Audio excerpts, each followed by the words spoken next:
வீடியோக்குள்ளே போகலாம்.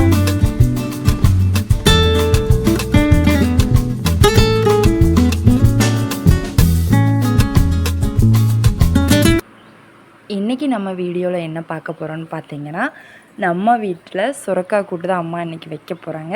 அதை தான் நான் உங்ககிட்ட ஷேர் பண்ண போகிறேன். காலையில் இன்றைக்கி சீக்கிரமாகவே எந்திரிச்சிட்டு வீடியோ எடுக்கணும்னு ஃபஸ்ட்டே அம்மா சுரக்காவை அரிஞ்சு வச்சிட்டாங்க. இதை நம்ம அப்படியே ஃபஸ்ட்டு செய்யாமல் இதை ஃபஸ்ட்டே நல்லா எண்ணெய் விட்டு நல்லா வதக்கி விட்டுறணும். எதுவுமே போடக்கூடாது. சுரக்காய், எண்ணெய் எல்லாத்தையும் ரெண்டையும் சேர்த்து ஃபஸ்ட்டு நல்லா வதக்க விட்டுறணும். ஒரு சைடு இருக்க ஒரு சைடுக்கு சாப்பாடுக்கு ரெடி பண்ணிட்டு இருந்தாங்க. அரிசி ஊற வச்சிட்டாங்க. அதையெல்லாம் நல்லா கழுவி எடுத்துக்கிட்டாங்க. அதுக்கப்புறம் பார்த்திங்கன்னா, நம்ம 1 டம்ளர் அரிசிக்கு 2 டம்ளர் தண்ணி விட்டு அதை ஒரு சைடு வச்சாச்சு. இன்றைக்கி கொஞ்சம் அம்மாவுக்கு வேலை இருந்துச்சு. நாங்கள் எப்போவுமே சாப்பாட்டில் உப்பு போடுவோம். ஒரு சிலர் உப்பு போட மாட்டாங்க.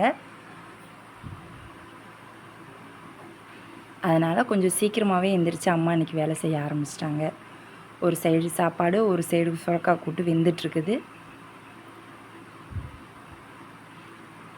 நம்ம எண்ணெய் விட்டு ஃபஸ்ட்டு நல்லா வதக்கி விட்டோம்ல, அது நல்லா வதங்கணும். பாருங்கள், இந்த ஸ்டேஜ் வந்த உடனே இது ஒரு பாத்திரத்தில் மாற்றி வச்சிடலாம். இப்படி வதக்கிட்டு நம்ம எண்ணெயிலே வதக்கிட்டு செஞ்சோம் அப்படின்னா அது சீக்கிரம் வெந்துடும். இல்லைன்னா வேகிறதுக்கு ரொம்ப நேரம் ஆகும்னு கேள்விப்பட்டிருக்கேன். எப்பவும் போல் எண்ணெய் கொஞ்சம் நிறையா விட்டுக்கோங்க, அப்போ தான் நல்லாயிருக்கும்.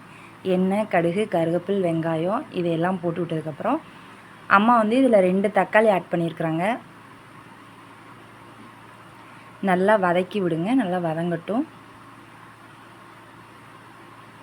எப்போவுமே நம்ம செய்கிறத விட அம்மா செஞ்சு கொடுத்தா டேஸ்ட் சூப்பராக இருக்கும்.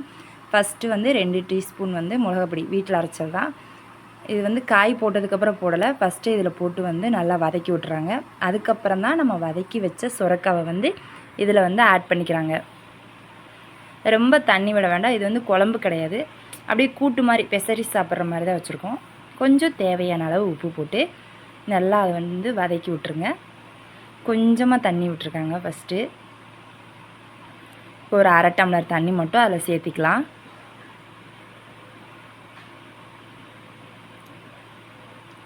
நல்லா கொலைய வேக விட்டு எடுத்தோம் அப்படின்னு வச்சுக்கோங்க, சூப்பராக இருக்கும். இதில் தட்டைப்பயிறு, கருவாடு இதெல்லாம் போட்டு வச்சோட செம்ம டேஸ்ட்டாக இருக்கும். குழம்பு 2 நாளைக்கு வச்சுக்கலாம். இது நாங்கள் 2 பேர் தான் இருக்கிறதுனால சின்ன குழம்பா வச்சாச்சு. நல்லா வந்துருச்சு பாருங்கள், சூப்பராக. இந்த மாதிரி தான் சுரக்காய் கூட்டு செய்யணும். ரெடி ஆயிடுச்சு. அதுக்கப்புறம் பார்த்திங்கன்னா, அம்மா பேக் பண்ணிவிட்டு இன்றைக்கி வேலைக்கு போகிறதுனால சாப்பாடு, வெத்தலை பொய் எல்லாத்தையும் எடுத்துகிட்டு வேலைக்கு கிளம்பிட்டாங்க. ஓகே, பாய்.